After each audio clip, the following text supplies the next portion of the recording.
Hey friend, how are you? I am back. Thank you for being here and for joining me. My name is Caroline Novellis.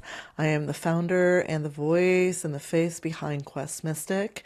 And I help you, curious soul, spiritually perhaps, perhaps you're here to learn a little bit more about astrology. And based on the title here, you're wanting to understand what mistakes you could be making when you're looking at your natal chart or when you're just studying astrology, right? Because when you study astrology, you're naturally looking at charts.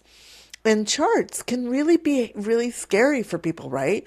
Like when it brings up math, and for most, math is a really scary subject. And I feel you, okay? I feel you. When I first looked at it at that chart myself, I was like, what? There's there's hidden meaning in all of this? There's magic behind all of this? Okay. Okay, tell me a little bit more. So, if you're here, let's begin. So the first thing that I want you to know, what are the 10 biggest mistakes you're likely making when reading your natal chart? And maybe it's for others, but definitely about your natal chart. So if you're not really comfortable with your natal chart, you probably shouldn't be like exploring too much of others until you get a good grasp of your own, because then it really helps you to understand what you're looking at when you're exploring somebody else's chart. So the first thing that I want to share with you as the biggest mistake, or actually it's not even the biggest mistake. This is not in any ranked order, okay? It's just how it came up when I was writing this. So the first one is thinking that astrology is just a zodiac sign, just your zodiac sign, or what most people say is my sign. It's my sign, or do you mean my sun sign?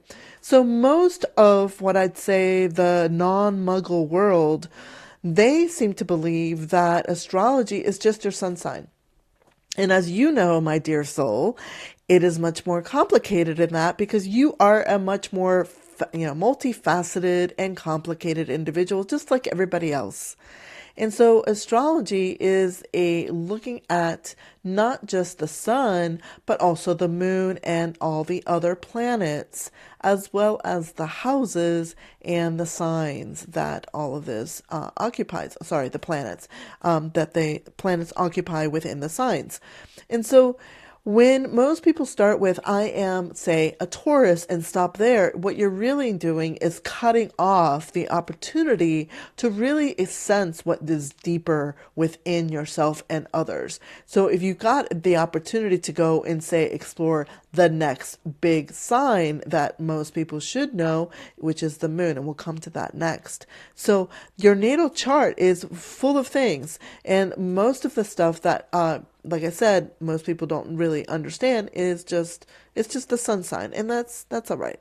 And so just remember, that's just one piece. The second part that most people don't really know is the houses. And I get it because when you're looking at the chart, you're like, what? I'm supposed to make sense of these glyphs, and these glyphs mean something, and then there's other glyphs, and then there's numbers within those in the divisions. So yeah, the houses are also a difficult one. And you know what? I'm going to pause the video and I'm going to show you what I'm also talking about. All right? Hold on one sec. Okay, so I'm back. And so what I have right here behind me is, and let me make myself a little bit smaller, is an astrological chart. And this is the chart of the moment, the seemingly in Santiago, Chile, because that's what the time and all that is set in my computer here for astro.com. So, what are the houses? Number 1, number 2, number 3, number 4, number 5, 6. See those little numbers that are in the interior of the wheel? That is defining the houses of the chart. And the first house is right here. And I didn't run it by calculating it based on a certain specific type of house division, which basically says that you can divide this circle in different ways. And this is in Placidus. And I don't do Placidus, I do whole sign houses, just so you know, and we'll talk about that some more later.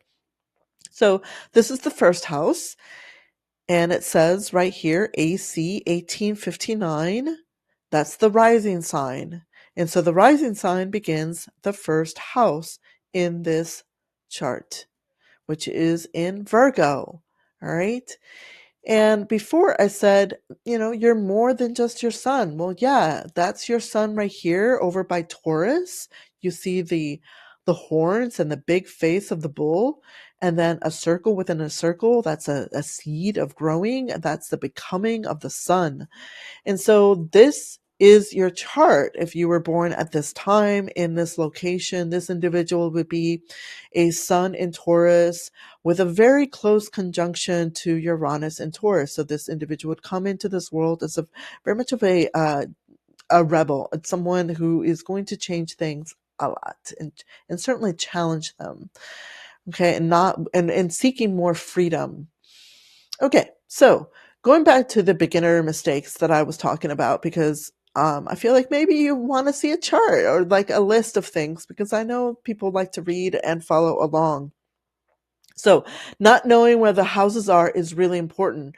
And it's not knowing that you miss out on the nuance of understanding of where the energy is concentrated. So not just in a sign, but where in your life, because each house represents a life theme, a life location. For example, the first house is the self, it's the body, whereas the seventh house, the opposite sign of the first house, the seventh house represents others. So your business partner, your potential commitment partner, it's where you negotiate and do more face-to-face interactions with humans. And the second house, moving on, is more about money and resources and your values and the things that you create. And so you go on and on and on. So knowing if you have a concentration of planets in, say, the third house, then you're going to spend a lot of time focusing on exploring things that have to do with communication, with transportation, your neighborhood, short distance travels.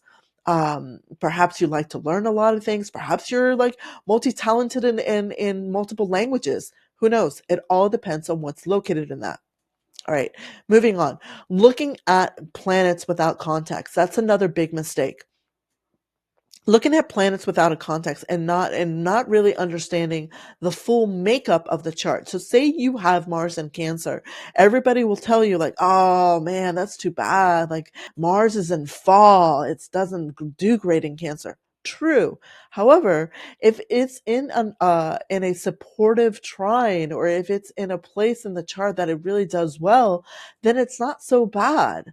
So you really need to explore your chart for yourself and start dissecting the pieces and ask yourself, is this true for me?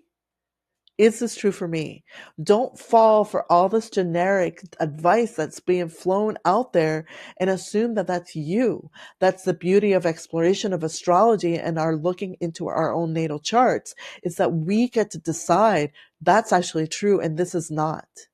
And it also helps us to discover things that we had no idea was even happening. That's another big thing that I love astrology for.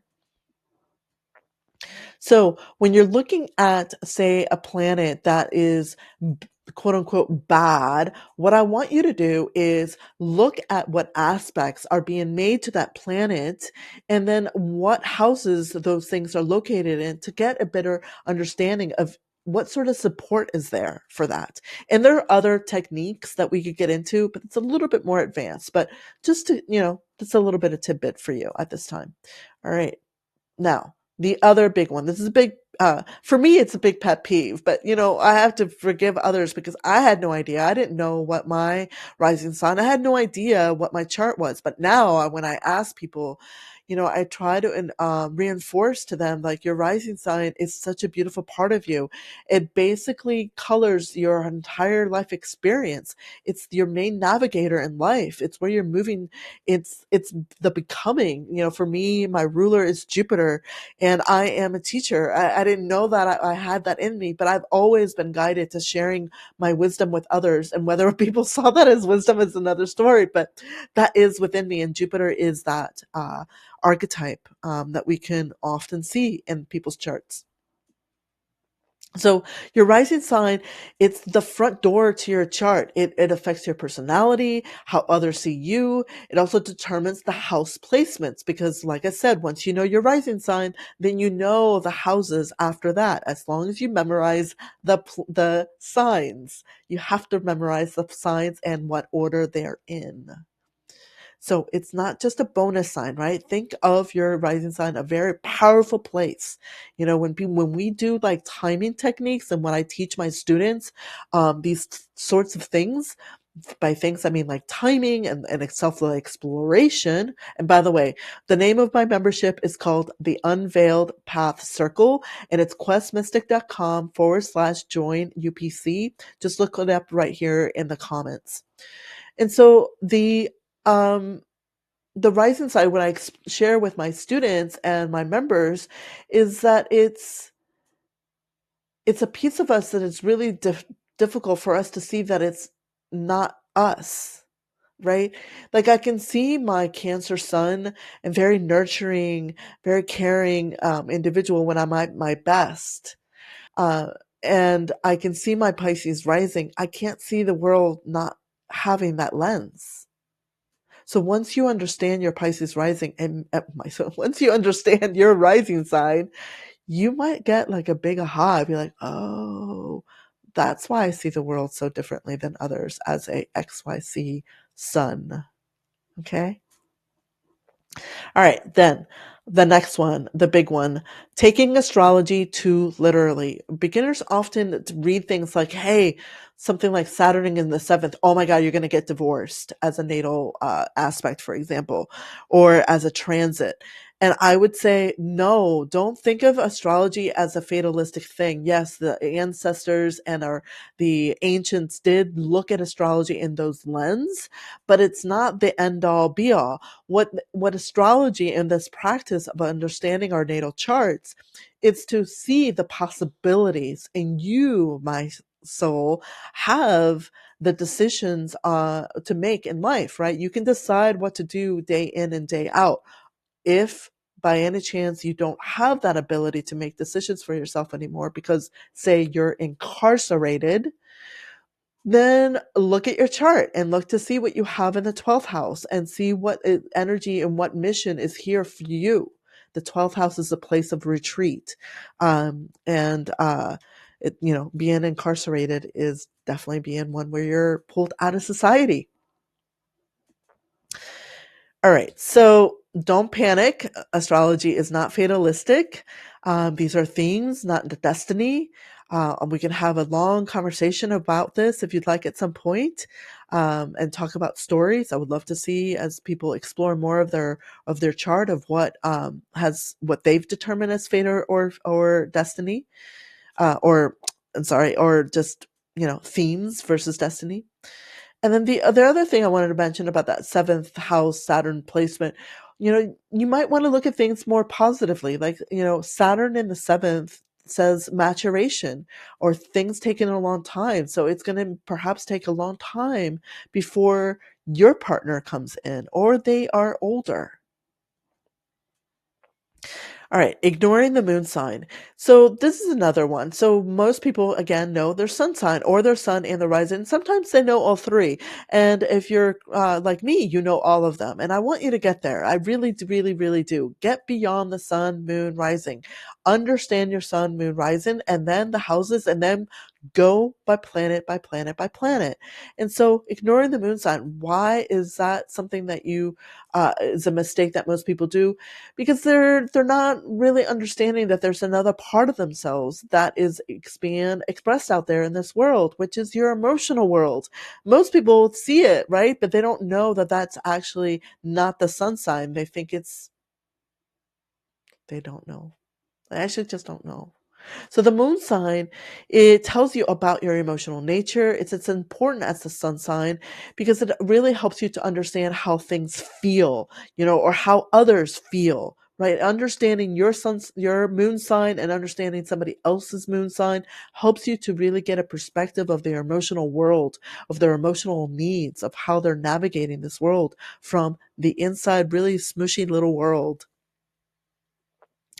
And yeah, don't skip this piece. If you're reading your chart, start with this rising sign, then go to your sun, and then go to your moon.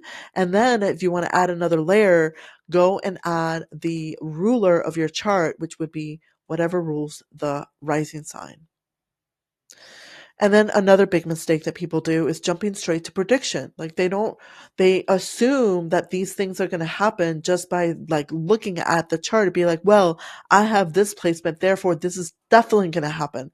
And the reality is that that's probably not going to happen unless you've studied your chart in depth and also have tracked all your transits and looked at it from all the different timing techniques, like layers upon layers upon layers, and each of them are checking off the same thing and the same thing repeating themselves over and over and over. Then you should probably develop your like a list of like the top possibilities of how this could manifest, and then see how it happens. This was this came up recently during the elections here in the United States, where I got an email from someone who asked me, why did the astrologers get the election so wrong? And I did respond and basically said that when you have something of this nature so heated that your emotions at many times can get the best of you, and even the best of the astrologers were saying that things were going to be likely 50-50. And those that did predict also noted some of their bias. So understand within yourself, how much are you putting in there as a bias or a conditioned response of what could happen? So when you're reading the chart, understand what the chart means is really trying to bake a cake without no recipe. You need to start with your recipe first. And that recipe begins by first understanding the elements, the modality, the planets, the houses, then the aspects, and then you dissect it in a very structured manner. And I'll be teaching that, and actually I do teach that in my next phase of my membership. Right now we're getting the basics down. So do join us because we're going into this exploration of having a structured path of analysis. All right, let's continue. Then another big mistake. They get overloaded with jargon, right? So once you start going down this path of exploration of your natal chart and learning astrology, people begin with like, oh, and so I have this and this, and I have Black Lilith, and I have Vesta trine this, and this sextile, and this biquintile, and then this new moon, and then this and this and that, and then blah, blah, blah, blah, blah, blah, blah, blah. And it's so much information that you're never going to get any significant amount of information until you go back to the basics. And don't get overwhelmed with all the jargon and all the things that are out there without first understanding the very basics. If you don't know the 4 elements in astrology, you need to start there. And actually, that's my bonus 11, but I'll release it now since I'm talking about it. If you don't know what the 4 elements are and what they represent, go back to step 0. Then explore a little bit more, such as what are the modalities? Then explore another grouping of understanding the signs by looking at them where they're placed in the chart for you. So that's like another interpretation layer. So start baby steps and baby steps. All right, let's continue. So don't overwhelm yourself. Don't learn so much all at once. Keep it simple. Another biggest mistake that newbies do is trusting only applications or automated readings to understand their charts.